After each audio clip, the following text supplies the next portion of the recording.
Hello and welcome to Rathod science academy. So ఈరోజు మనం ఈ వీడియోలో హిందూ అనాలిసిస్ తెలుగులో చూద్దాం. నేను ఇక్కడ హైదరాబాద్ ఎడిషన్ తీసుకున్నాను. డేట్ వచ్చేసి 19th December. సో ఇది ఫ్రంట్ పేజ్. సో ఫ్రంట్ పేజ్లో ఉన్న ఆర్టికల్స్ కంపల్సరీ కొన్ని ఇంపార్టెంట్ ఉంటాయి, అవి చూడాల్సిందే. సో లెట్ us see అసలు ఆర్టికల్స్ ఎలా పిక్ చేసుకోవాలి, ఆర్టికల్స్లోని ఇంపార్టెంట్ కీవర్డ్స్ ఎలా ఐడెంటిఫై చేయాలి, మనం సిలబస్లోకి ఎలా మనం ఇంటర్మిక్స్ చేసుకోవాలి, and exactly what you have to prepare from UPSC point of view and even groups కూడా నేను ఇక్కడ కవర్ చేస్తాను. ఓకే, ఫస్ట్ టైటిల్ మీరు ఇక్కడ చూసినట్లయితే consider ground realities in various states SC tells EC. So ఇక్కడ మనకున్న కీవర్డ్స్ ఏం కనిపిస్తున్నాయి? ఈసీ అంటే ఎలక్షన్ కమిషన్ కనిపిస్తుంది కదా, మనకి ఫస్ట్ వచ్చేసి ఈసీ కనిపిస్తుంది అండ్ అలాగే సుప్రీంకోర్టు కనిపిస్తుంది. ఇక్కడ గ్రౌండ్ రియాలిటీస్ గురించి చెప్తుంది. బట్ ఎగ్జాక్ట్గా ఆర్టికల్ వచ్చేసి ఎస్ఐఆర్ స్పెషల్ ఇంటెన్స్ రివిజన్ గురించి చెప్తుంది. అసలు మనందరికీ తెలుసు, first of all special intense revision Bihar elections టైంలో బీహార్లో మనం తీసుకొచ్చాం. అదేంటంటే డోర్ టు డోర్ మనం సర్వే చేసి డాక్యుమెంట్స్ని వెరిఫై చేసి ఎగ్జాక్ట్లీ మన ఓటర్ లిస్ట్లో ఉన్న వాళ్ళు అక్కడ ఉన్నారా లేదా, లేకపోతే ఎవరైనా చనిపోయిన వాళ్ళు ఉన్నారంటే గోస్ట్ ఓటర్ని తీసేయడం కానీ, ఏమైనా చేంజెస్ కావాలంటే చేంజ్ చేసుకోవడం కానీ, అవన్నీ మనం ఎస్ఐఆర్లో చేస్తామన్నమాట. ఇది స్పెషల్ ఇంటెన్స్ రివిజన్. సో మనం బీహార్లో చేసిన తర్వాత దాన్ని కూడా మిగతా స్టేట్స్లో మనం ఇంప్లిమెంట్ చేస్తున్నాం. ఇప్పుడు ప్రతి స్టేట్లో తీసుకురావాలి ఈ ఎస్ఐఆర్ అని చెప్పి ఎలక్షన్ కమిషన్ అనుకుంటుంది. అండ్ ఎలక్షన్ కమిషన్ ఏం చేసిందంటే కొన్ని స్టేట్స్కి ఆల్రెడీ డెడ్ లైన్ అనేది ఇచ్చేసింది. ఈ టైం లోపల మీ స్టేట్స్లో ఎస్ఐఆర్ చేయాలి అని చెప్పి. కానీ ఇప్పుడు ఏంటంటే చాలా పిటిషన్స్ సుప్రీంకోర్టులో ఫైల్ అవుతున్నాయి. ఆ పిటిషన్స్ ఏంటంటే మీరు ఇచ్చిన డేట్ లైన్ అంటే already election commission dead line ఇచ్చింది కదా, ఆ డెడ్ లైన్ ఆ టైం లైన్ చాలా తక్కువగా ఉంది. అండ్ ఈ తక్కువ టైం లైన్లో మేము కనుక ఎస్ఐఆర్ చేస్తే క్లియర్ కట్గా మనకి అందాల్సిన ఆబ్జెక్టివ్స్, ఎస్ఐఆర్ కింద చేయాల్సిన ఆబ్జెక్టివ్స్ అన్నీ అసలు కవర్ అవ్వవు. డ్యూప్లికేషన్స్ అలాగే ఉంటాయి, కొన్నిసార్లు మిస్ఇంటర్ప్రిటేషన్స్ అవుతూ ఉంటాయి, కొన్నిసార్లు ఎలక్టోరల్ లిస్ట్లో అంటే ఓటర్ లిస్ట్లో కూడా నేమ్స్ అనేవి లాస్ అయ్యే ఛాన్సెస్ ఉన్నాయని చెప్పి రీసెంట్గా కేరళ గవర్నమెంట్ అనేది పిటిషన్ ఫైల్ చేసింది. కేరళ గవర్నమెంట్ ఏమంటుందంటే 25 లక్షల మంది నేమ్స్ వరకు పోతాయి అని అంటుందన్నమాట.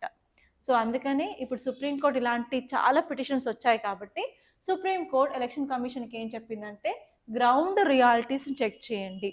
అసలు ఈ గ్రౌండ్ రియాలిటీస్ ఏంటంటే సింపుల్గా మీకు అర్థమయ్యేలా చెప్పాలంటే మన ఇండియాలో చాలా స్టేట్స్ ఉన్నాయి, కొన్ని పెద్ద స్టేట్స్ ఉన్నాయి, కొన్ని చిన్న స్టేట్స్ ఉన్నాయి.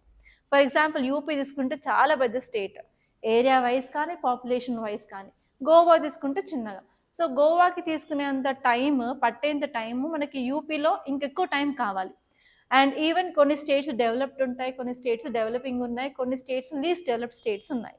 కంపేర్ టు మనం సౌత్ ఇండియా చూసుకున్నట్లయితే మోర్ డెవలప్డ్, అండ్ ఇక నార్త్కి వెళ్తే మాత్రం లెస్ డెవలప్డ్ స్టేట్స్ ఉంటాయి. కాబట్టి ఆ స్టేట్లో ఉన్న లాజిస్టిక్స్, ఇన్ఫ్రాస్ట్రక్చర్ని అవన్నీ గ్రౌండ్ రియాలిటీస్ అన్నీ తీసుకొని ఈ డెడ్ లైన్ని పొడిగించాలని చెప్పి సుప్రీంకోర్టు చెప్తుందన్నమాట. సో ఇక్కడ మీకు ఎలాంటి క్వశ్చన్ వచ్చే అవకాశం ఉందంటే ఎలక్షన్ కమిషన్ ఆఫ్ ఇండియా యొక్క రోల్స్ అండ్ రెస్పాన్సిబిలిటీస్ మీద క్వశ్చన్ వచ్చే ఛాన్స్ అయితే ఉందండి మీ ప్రిలిమ్స్లో. అండ్ నెక్స్ట్ వచ్చేసి అసలు ఈ ఎస్ఐఆర్ స్పెషల్ ఇంటెన్స్ రివిజన్ మీద కూడా క్వశ్చన్ ఛాన్సెస్ ఉన్నాయి. ఈ రెండు ఏరియాస్ని క్లియర్ కట్గా చూసుకోవాల్సి ఉంటుంది. అండ్ ఈ టాపిక్ వచ్చేసి మీకు పాలిటీలో చాలా ఇంపార్టెంట్. పాలిటీలో మీకు జ్యుడిషియరీలో సుప్రీంకోర్టు చదువుకుంటారు, అండ్ అలాగే కాన్స్టిట్యూషనల్ బాడీస్లో ఎలక్షన్ కమిషన్ ఆఫ్ ఇండియా గురించి చదువుకుంటారు. ఆ రెండు టాపిక్స్ క్లియర్ కట్గా చూసుకోవాలి మీరు. ఎలాంటి క్వశ్చన్ వచ్చినా కూడా ఆన్సర్ చేసే విధంగా ఉండాలి. ఓకే, ఇది ఫస్ట్ టాపిక్ అనమాట ఫ్రంట్ పేజ్లో. అండ్ సెకండ్ టాపిక్ వచ్చేసి India science trade pact with Oman for duty free exports. So ఈ టాపిక్ వచ్చేసి ఇండియా ఒమాన్కి మధ్య నిన్న క్లాస్లో కూడా చెప్పాను. ఏంటి, నేను ఆల్రెడీ సాయంత్రం రికార్డ్ చేస్తున్నాను క్లాస్, ఆల్రెడీ మధ్యాహ్నం న్యూస్ ఛానల్లో ట్రేడ్ ప్యాక్ట్ అయిపోయింది అని చెప్పి న్యూస్ వచ్చింది అని చెప్పాను. ఆ న్యూస్కి సంబంధించిన డీటెయిల్స్ అన్నీ మీకు రేపటి న్యూస్ పేపర్లో వస్తాయని క్లియర్ కట్గా చెప్పానా లేదా? అందుకే ఫస్ట్ పేపర్లో చూసుకున్నట్లయితే India Oman free trade agreement sign చేశారని చెప్పి న్యూస్ ఆర్టికల్ వచ్చింది. సో ఇలా మీకు ఏదైనా కంట్రీ మీకు న్యూస్లో ఉన్నట్లయితే మీరు అట్లాస్ ఓపెన్ చేయాలి. అట్లాస్ ఓపెన్ చేసిన తర్వాత ఆ కంట్రీ ఎక్కడుంది, ఆ కంట్రీ చుట్టుపక్కల బౌండరీస్ షేర్ చేసుకునే కంట్రీస్ ఏంటి, ఏమైనా జలసందులు ఉంటే ఆర్ఎల్స్ ఏమైనా వాటర్ బాడీస్ ఉంటే అవి కూడా చూసుకోవాలి. UPSC will ask questions from this maps అనమాట. అండ్ ఈసారి Oman very important for India, ఎందుకంటే 70 years ఆఫ్ యానివర్సరీని మనం సెలబ్రేట్ చేసుకుంటున్నాం అనమాట. సో ఇక్కడ మీరు చూడాల్సింది ఏంటంటే ఇండియా ఒమాన్తో 70 years బ్యాక్ రిలేషన్షిప్ స్టార్ట్ చేసింది అని. అండ్ నెక్స్ట్ ఇక్కడ ఒమాన్ యొక్క మ్యాప్ని అట్లాస్లో చూసుకోవాలి. అండ్ ఇప్పుడున్న ట్రేడ్ అగ్రిమెంట్ ఏంటో చూసుకోవాలి. సో ఇప్పుడు ట్రేడ్ అగ్రిమెంట్లో ఏమేమి ప్రొవిజన్స్ ఉన్నాయంటే, ఫస్ట్ ఆఫ్ ఆల్ మన ఇండియా నుంచి ఏవైతే ఎక్స్పోర్ట్స్ ఒమాన్కి వెళ్తున్నాయో ఆ ప్రోడక్ట్స్ అరౌండ్ 99.3% ఆఫ్ ప్రోడక్ట్స్ మీద డ్యూటీ ఫ్రీ, అంటే అసలు జీరో డ్యూటీ అనేది ఒమాన్ ఇంపోజ్ చేస్తుంది. ఇప్పుడు రెసిప్రోకల్గా కూడా మనం ఒమాన్ నుంచి కొన్ని గూడ్స్ అయితే తెచ్చుకుంటాం కదా, వాటి మీద 77.7% ఆఫ్ లిబరలైజ్ టారిఫ్స్ని ఇండియా కూడా ప్రామిస్ చేసింది అనమాట. అండ్ అదే కాకుండా మనం ఇక్కడ నుంచి వెళ్ళే 99.3% ఆఫ్ గూడ్స్ ఇండియా నుంచి అయితే ఏమైతే ఒమాన్కి వెళ్తున్నాయో అవన్నీ లేబర్ ఇంటెన్సివ్ సెక్టార్స్ నుంచే ఉన్నాయి. ఫర్ ఎగ్జాంపుల్ జ్యువెలరీ కానీ, పెట్రోలియం ప్రోడక్ట్స్ కానీ, అండ్ నెక్స్ట్ వచ్చేసి టెక్స్టైల్స్, హ్యాండీక్రాఫ్ట్స్, అండ్ అలాగే అగ్రికల్చర్, ఫుడ్ రిలేటెడ్ ప్రోడక్ట్స్ అవన్నీ అనమాట. సో కాబట్టి మనకి ఈ ఒక ట్రేడ్ ప్యాక్ట్ వల్ల అడ్వాంటేజెస్ ఏంటంటే మన ఇండియన్ గూడ్స్కి ఇప్పుడు డ్యూటీ లేకుండా, ఎలాంటి టారిఫ్, ఎలాంటి ట్యాక్స్ లేకుండా మనం ఇప్పుడు ఒమాన్కి పంపించవచ్చు. దానివల్ల ఏమవుతుందంటే ఇండియాకి సంబంధించిన గూడ్స్ యొక్క ప్రైజెస్ తగ్గుతాయి. కాబట్టి మన గూడ్స్కి ఒమాన్లో ఎక్కువ డిమాండ్ ఉండే ఛాన్సెస్ ఉంటుంది. ఎక్కువ డిమాండ్ ఉంటే ఏమవుతుంది, మనం ఎక్కువ ఎక్స్పోర్ట్స్ చేయగలుగుతాము. అంటే ఇండైరెక్ట్గా ఈ ట్రేడ్ వల్ల మన ఎక్స్పోర్ట్స్ అనేవి పెరిగే ఛాన్సెస్ ఉన్నాయి అని అర్థం. అండ్ నెక్స్ట్ ఇంపార్టెంట్ పాయింట్ వచ్చేసి ఈ గూడ్స్ అన్ని లేబర్ ఇంటెన్సివ్ సెక్టార్వే కాబట్టి మనకి ఎక్కువ లేబర్ కావాలి. మనం ఎక్కువ ఎక్స్పోర్ట్ చేయాలంటే ఎక్కువ ప్రొడ్యూస్ చేయాలి. ఫస్ట్ ఆఫ్ ఆల్ అది ఎక్కువ ప్రొడ్యూస్ చేయాలంటే మనకి లేబర్ ఎక్కువ కావాలి. అంటే ఎంప్లాయ్మెంట్ ఆపర్చునిటీస్ కూడా పెరిగే ఛాన్సెస్ అయితే మన ఇండియాలో ఉన్నాయి. అండ్ ఓవరాల్గా మనం ప్రోడక్ట్స్ని ప్రొడ్యూస్ చేస్తున్నాము అంటే మన జీడిపి కూడా పెరిగే ఛాన్సెస్ ఉంటుంది. అలాగే ఇండియా ఒమాన్కి మధ్యలో రిలేషన్స్ కూడా పెరుగుతాయన్నమాట. ఓకే, సో ఈ విధంగా మీరు చదువుకోవాలన్నమాట. ఓకే, ఇది సెకండ్ టాపిక్. అండ్ ఈ టాపిక్ వచ్చేసి మీకు ఇంటర్నేషనల్ రిలేషన్స్ చూసుకుంటారు జిఎస్ పేపర్ 2లో, అలాగే ఎకానమీ ఫ్రమ్ జిఎస్ పేపర్ 3లో కూడా చూసుకునే ఛాన్స్ అయితే ఉంది. అండ్ నెక్స్ట్ ఇంకొక టాపిక్ మెయిన్ ఫ్రంట్ పేజ్లో, అది కూడా ఇంపార్టెంట్. అదేంటంటే 202 Indians hired for Russian armoured forces. అంటే మనందరికీ తెలుసు రష్యా ఇప్పుడు వార్ సిచ్యువేషన్లో ఉంది అని. రష్యా ఏ కంట్రీతో వార్ చేస్తుంది? ఉక్రెయిన్తో వార్ చేస్తుంది కదా. సో యుక్రెయిన్తో వార్ చేస్తుంది అంటే కంపల్సరీ సోల్జర్స్, ఆర్మీ చాలా చాలా ఇంపార్టెంట్ రోల్ ప్లే చేస్తుంది ట్రెడిషనల్ వార్ఫేర్లో. కాబట్టి రష్యా ఉక్రెయిన్కి అగెయిన్స్ట్గా ఫైట్ చేయాలంటే కంపల్సరీ హ్యూమన్ క్యాపిటల్ అవసరం. కాబట్టి వాళ్ళు ఏం చేస్తున్నారంటే డిఫరెంట్ కంట్రీస్ నుంచి హ్యూమన్స్ని, పీపుల్ రిక్రూట్ చేసుకొని వాళ్ళు ఫ్రంట్ లైన్ సోల్జర్స్గా పెట్టుకుంటున్నారు.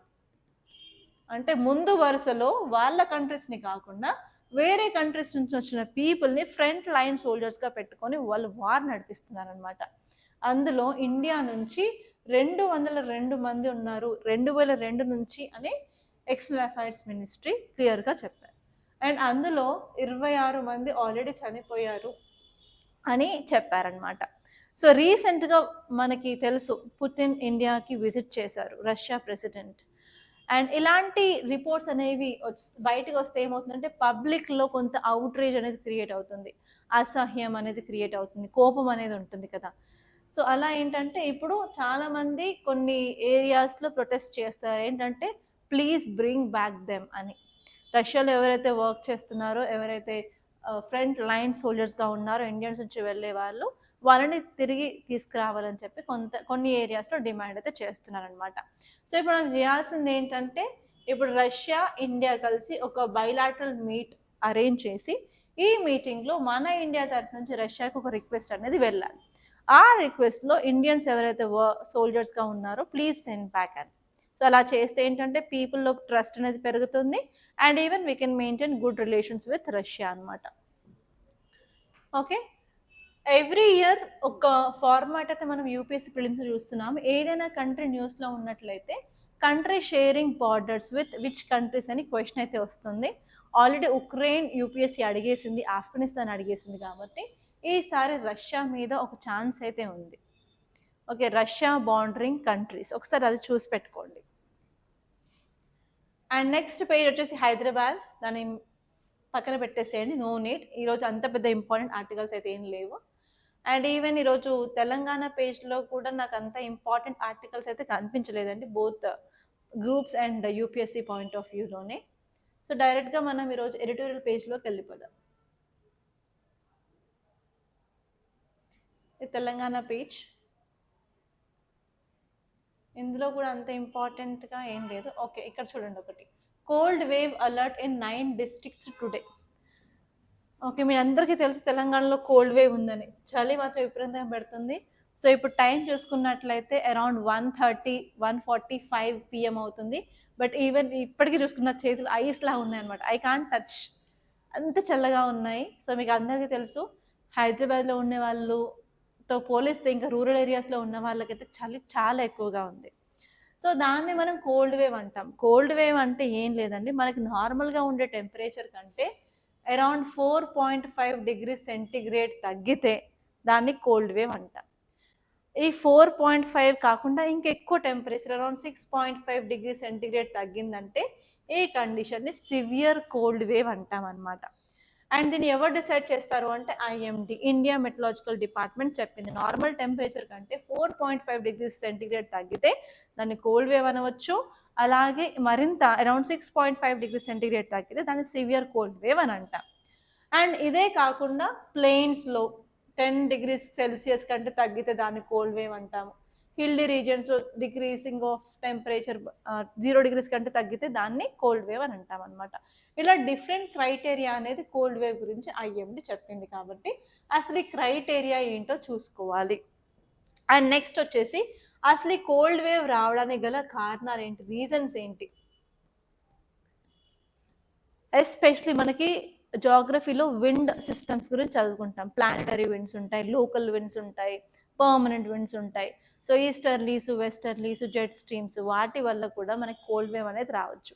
అండ్ ఎస్పెషల్లీ మనకి నార్త్ పార్ట్లో ఉంది హిమాలయాస్ దేంతో కప్పబడి ఉంటాయి, మంచుతో, స్నోతో కప్పబడి ఉంటాయి. కాబట్టి ఇఫ్ ఇన్ కేస్ విండ్స్ అనేవి అక్కడ నుంచి లోపలికి బ్లో అవుతున్నా కూడా కోల్డ్ వేవ్ అనేది రావచ్చు. అండ్ మనకు అందరికీ తెలుసు ఎర్త్ తన చుట్టూ తానే తిరగకుండా ఈవెన్ సన్ చుట్టూ కూడా తిరుగుతుంది. ఇలా సన్ చుట్టూ తిరిగినప్పుడు మనకి వింటర్ సాలిస్టైస్, సమ్మర్ సాలిస్టైస్ వస్తుంది కదా. వింటర్ సాలిస్టైస్ టైంలో నార్థరన్ హెమిస్ఫియర్లో వింటర్ సీజన్ అనేది ఉంటుందన్నమాట. ఆ టైంలో కూడా టెంపరేచర్ డ్రాప్ అయ్యే ఛాన్సెస్ ఉన్నాయి. ఓకే, ఇవన్నీ మీరు చూసుకోవాలన్నమాట.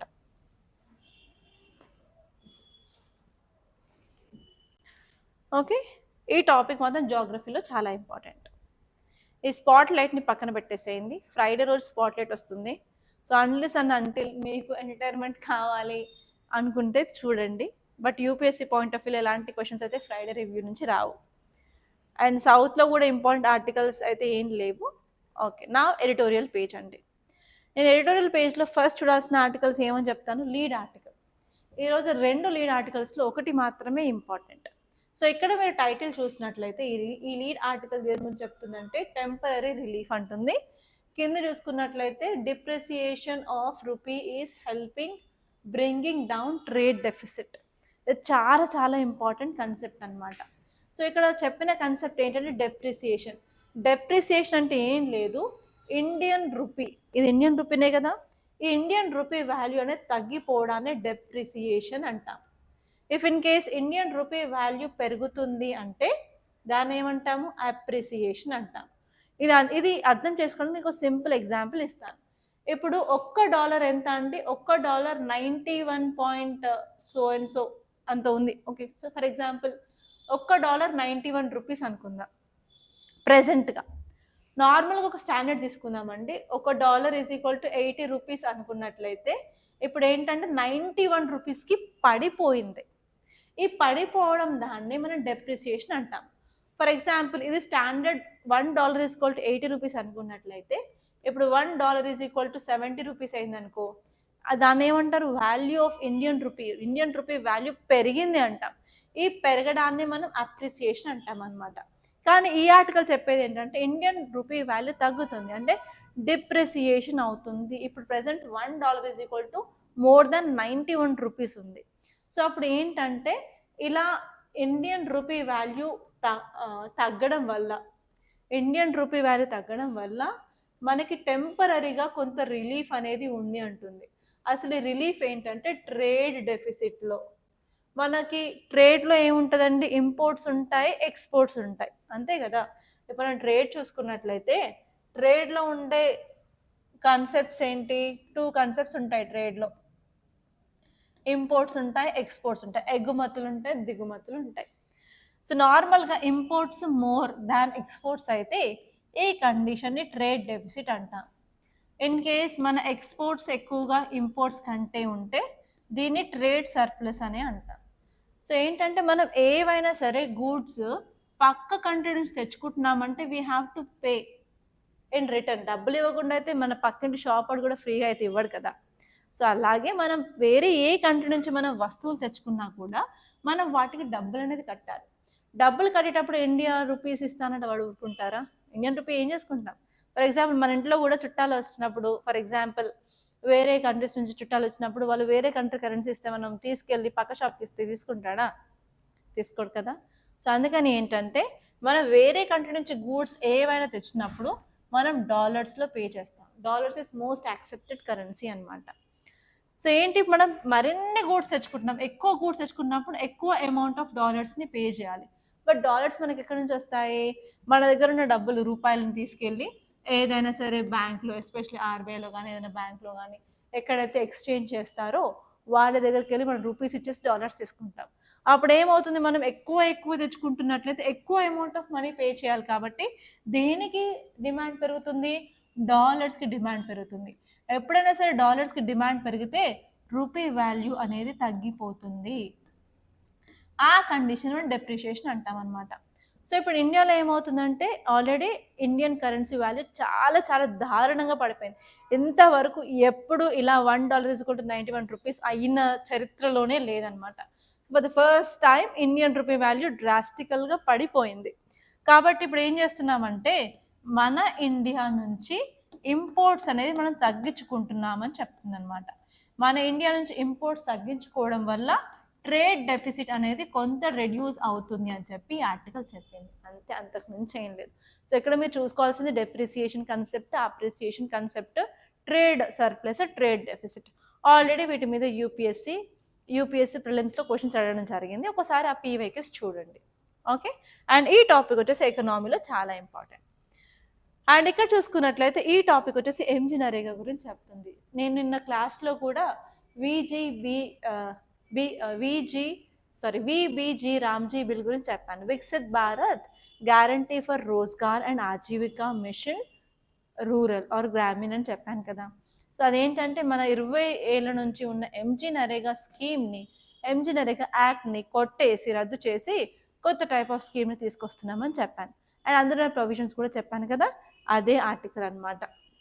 ఇంతకుమించి ఏం లేదు, జస్ట్ ఆ యొక్క బిల్ ఇచ్చిన ప్రొవిజన్స్ ఏంటి, అసలు నిన్న క్లాస్లో మనం ఛాలెంజెస్ చెప్పుకున్నాం, ఎందుకు ఆ బిల్ని రద్దు చేయాలనుకుంటున్నాం. సో జస్ట్ అవి చూడండి. అండ్ ఈ కొత్త బిల్ వల్ల అడ్వాంటేజెస్ ఏంటో చూసుకోండి, అంతకుమించి వేరే ఏం అక్కర్లా.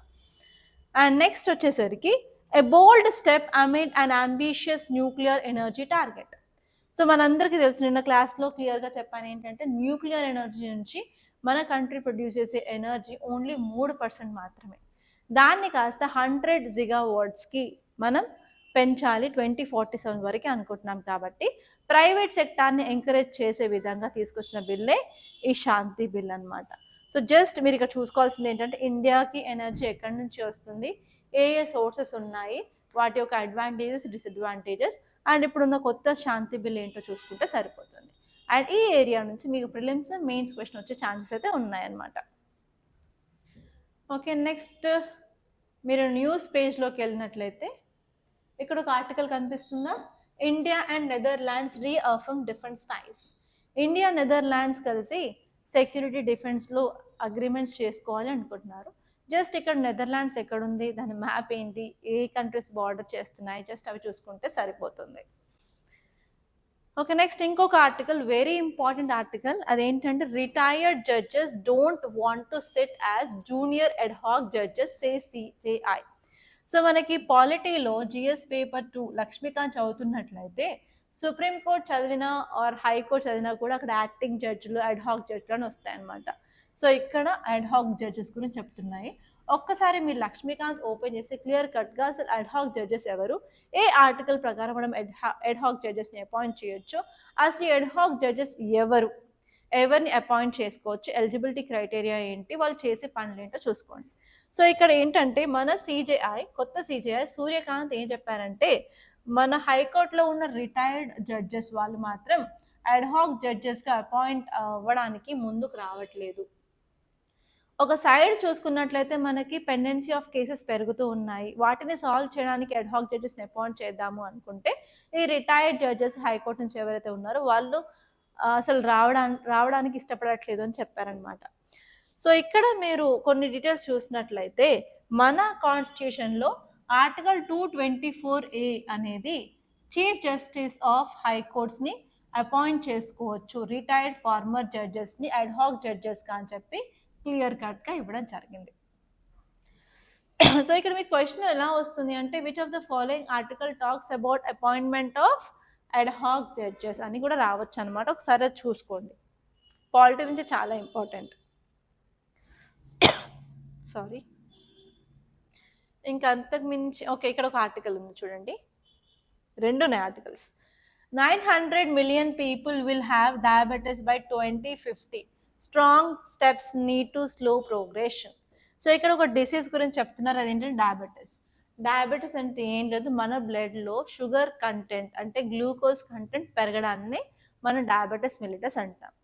అసలు ఈ షుగర్ని కంట్రోల్ చేసే హార్మోన్ మన బాడీలో ఏముంటుంది అంటే ఇన్సులిన్. దీన్ని ప్రొడ్యూస్ చేసేది ప్యాంక్రియాస్.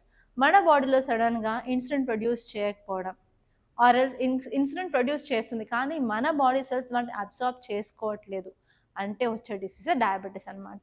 ఈ డయాబెటీస్లో మనకు 3 రకాల డయాబెటీస్ ఉంటుంది. డయాబెటీస్ 1 అంటే టైప్ 1, టైప్ 2 అండ్ టైప్ 3 అంటే గెస్టేషనల్ డయాబెటీస్ మిలిటస్. టైప్ 1లో ఏమవుతుందంటే అసలు ఇన్సులిన్ బాడీలో ప్రొడ్యూస్ అవ్వదు. అప్పుడు వాళ్ళు ఏం చేస్తారంటే ఇన్సులిన్ ఇంజెక్షన్స్ అవి తీసుకుంటూ ఉంటారు. ఇంకొక టైప్ వచ్చేసి ఇన్సులిన్ ప్రొడ్యూస్ అవుతుంది కానీ మన బాడీ దాన్ని యాక్సెప్ట్ చేయట్లేదు అనమాట.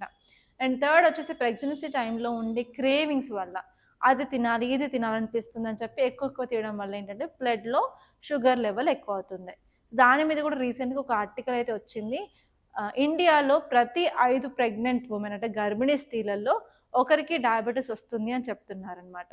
సో ఇక్కడ ఈ టాపిక్ ఏం చెప్తుంది అంటే మన ఏరియాలో అక్రాస్ ద వరల్డ్గా చూసుకుంటే కూడా 2050 నాటికి 900 million పీపుల్కి డయాబెటీస్ వచ్చే ఛాన్సెస్ ఉంది.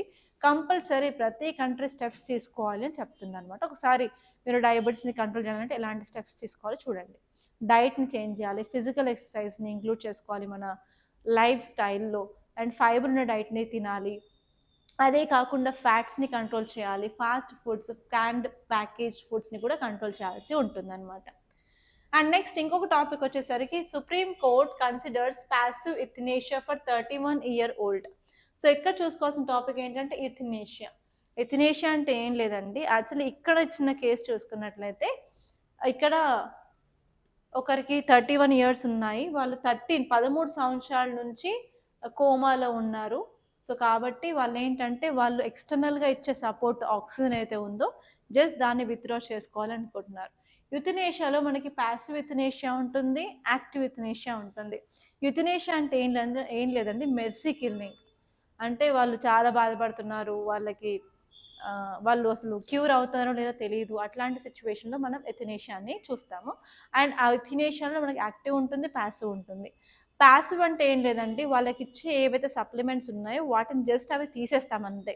ఫర్ ఎగ్జాంపుల్ ఒక పేషెంట్ కోమాలో కొన్ని ఇయర్స్ నుంచి ఉన్నారు, వాళ్ళు జస్ట్ ఆక్సిజన్ మీద ఉన్నారన్నప్పుడు ఆక్సిజన్ని ఆపేస్తారు, అది ప్యాసివ్ యుథినేషియా అనమాట. యాక్టివ్ యుథినేషియా అంటే ఏంటంటే మనం బాడీలోకి ఇంజెక్ట్ చేస్తాం కొన్ని కెమికల్స్, వాటి వల్ల వాళ్ళు చనిపోవడం జరుగుతుంది. సో ఈ కేసులో వచ్చింది ప్యాసివ్ యుథనేషియా అండ్ సుప్రీం కోర్ట్ దాన్ని కన్సిడర్ చేసింది కాబట్టి న్యూస్లో ఉంది. అండ్ యుథనేషియా టాపిక్ మీకు యూపీఎస్సీ ప్రిపేర్ అవుతున్నట్లయితే ఎథిక్స్లో కూడా వస్తుందండి. ఓకే, అండ్ బిజినెస్ పేజ్లో అంత ఇంపార్టెంట్ అయితే ఈరోజు ఏం లేవు. లాస్ట్ చూసుకున్నట్లయితే టెక్స్ట్ అండ్ కంటెక్స్ట్లో ఈరోజు మాత్రం చాలా ఇంపార్టెంట్ ఆర్టికల్ ఉంది. అండ్ ఈ ఇయర్ దాని మీద క్వశ్చన్ వచ్చే ఛాన్సెస్ కూడా ఉంది అని అనుకుంటున్నాను. అండ్ దాని మీద నేను యూట్యూబ్లో షార్ట్ కూడా చేస్తాను ఈరోజు ఈవినింగ్ ఆర్ రేపు మార్నింగ్ రిలీజ్ అవుతుంది ఆ షార్ట్. ఈ టాపిక్ ఏంటంటే ధ్రువ్ 64 మైక్రో ప్రాసెసర్. మన ఇండియా మేడ్ కంప్లీట్లీ ఇండిజినస్ని మన ఇండియాలో తయారు చేసిన ప్రాసెసర్ అనమాట. ఎప్పటి వరకు మనం ప్రాసెసర్ ఎక్కడైతే యూజ్ చేస్తున్నామో ఎలక్ట్రానిక్ ఎక్విప్మెంట్స్లో, డిఫెన్స్లో ఎక్కడైతే యూజ్ చేస్తున్నామో మొత్తం మనం బయట కంట్రీస్ నుంచి మనం ఇంపోర్ట్ చేసుకుంటున్నాం. కానీ ఫర్ ద ఫస్ట్ టైం మనం దీన్ని తయారు చేయడం జరిగింది కాబట్టి ఇది ఒక గర్వ కారణం అనమాట. సో ఇదే విధంగా 2025 యూపీఎస్సీ ప్రిలిమ్స్తో ఒక క్వశ్చన్ ఉంది. అదేంటంటే మజోరనా చిప్, దాన్ని కూడా ఇండియానే ప్రిపేర్ చేసింది కాబట్టి దాని మీద క్వశ్చన్ వచ్చింది. సో ఈసారి కూడా ఈ మైక్రో ప్రాసెసర్ మీద క్వశ్చన్ వచ్చే ఛాన్సెస్ చాలా ఎక్కువగా ఉన్నాయి. సో ఒకసారి చూసుకోండి. సో ఇక్కడ ఈ మైక్రో ప్రాసెసర్ గురించి చూసుకున్నట్లయితే మన ministry of electronics information technology దాన్ని లాంచ్ చేశారు. ఇదేంటంటే కంప్లీట్గా ఇండియాలోనే ప్రిపేర్ చేసిన మైక్రోచిప్ అనమాట. దీని యొక్క స్పెసిఫికేషన్ చూసుకుంటే ఇది 1 GHz యొక్క స్పీడ్తో 64 బిట్స్తో డిజైన్ చేయబడింది. అండ్ నెక్స్ట్ వచ్చేసి ఇది వర్క్ చేసే టెక్నాలజీ ఏంటంటే RISC-V అనే ఒక టెక్నాలజీతో ఇది వర్క్ చేస్తుంది అనమాట. దీన్ని మనం ఎలక్ట్రానిక్స్లో యూజ్ చేసుకోవచ్చు, ల్యాప్టాప్స్లో యూజ్ చేసుకోవచ్చు, సిపియూస్లో, అలాగే ఏఐలో, ఇంటర్నెట్ ఆఫ్ థింగ్స్లో, గ్రాఫిక్ ప్రాసెసింగ్ యూనిట్స్లో, మెషిన్ లెర్నింగ్లో, సో చాలా చోట్ల మనం దీన్ని యూజ్ చేసుకునే అవకాశం ఉందన్నమాట. సో ఇవండి ఈరోజు ఇంపార్టెంట్ ఆర్టికల్స్. అండ్ మీకు చెప్పాలంటే ఎవ్రీ సాటర్డే రేపు అరౌండ్ 7 PM జూమ్ సెషన్లో నేను అవైలబుల్గా ఉంటాను. ప్రతి సాటర్డే ఎవ్రీ సాటర్డే 7 PM నేను జూమ్ సెషన్లో అవైలబుల్గా ఉంటాను. మీకు ఏ డౌట్స్ ఉన్నా, ఎలా ప్రిపేర్ అవ్వాలన్నా, కౌన్సిల్ కావాలన్నా కూడా you can contact me. And compulsory ఆ సెషన్లో మీకు జాయిన్ అవ్వాలంటే మేము లింక్ పంపిస్తాము, జూమ్ లింక్. ఆ జూమ్ లింక్ని మీకు వాట్సాప్ ద్వారా పంపిస్తాము. కాబట్టి మీకు ఈ వీడియో కింద డిస్క్రిప్షన్లో లింక్ అనేది ప్రొవైడ్ చేశాము. ఆ లింక్లో డీటెయిల్స్ ఫిల్ చేసి మీ యొక్క వాట్సాప్ నెంబర్ ఇచ్చినట్లయితే మీకు ఎగ్జాక్ట్లీ 1 hour ముందు అంటే అరౌండ్ 6:15కి మీకు జూమ్ మీటింగ్ లింక్ అనేది ప్రొవైడ్ చేస్తాము. కంపల్సరీ రిజిస్టర్ అయితే చేసుకోండి ఇన్ కేస్ మీరు నాతో మాట్లాడాలనుకున్నట్లయితే. So that's all guys, thank you so much. And మన అకాడమీలో GS ఆన్లైన్ ఫౌండేషన్ కోర్స్ అవైలబుల్గా ఉంది అండ్ ఆఫ్లైన్ కూడా ఉంది. సో మీరు ఏమైనా ప్లాన్ చేస్తున్నట్లయితే you can contact us on this number 8074765513. So మన అకాడమీలో కంప్లీట్ ఫోకస్ అనేది స్టూడెంట్ సెంట్రిక్గానే ఉంటుంది. అండ్ ఎస్పెషలీ మార్నింగ్ నుంచి ఈవినింగ్ వరకు నేను ఇక్కడే ఉంటాను అండ్ స్టూడెంట్స్ ఎవ్రీడే ఇంటరాక్షన్ అనేది ఉంటుంది. So you can join our academy. And ఇంకేమైనా కోర్సెస్ గురించి డీటెయిల్స్ కావాలంటే you can contact us. And మీకు ఈ వీడియో కనుక నచ్చినట్లయితే లైక్ చేయండి, అలాగే షేర్ చేయండి. కంపల్సరీ మన ఈ ఛానల్ని మనం సబ్స్క్రైబ్ చేయకుండా మర్చిపోవద్దు. Thank you so much.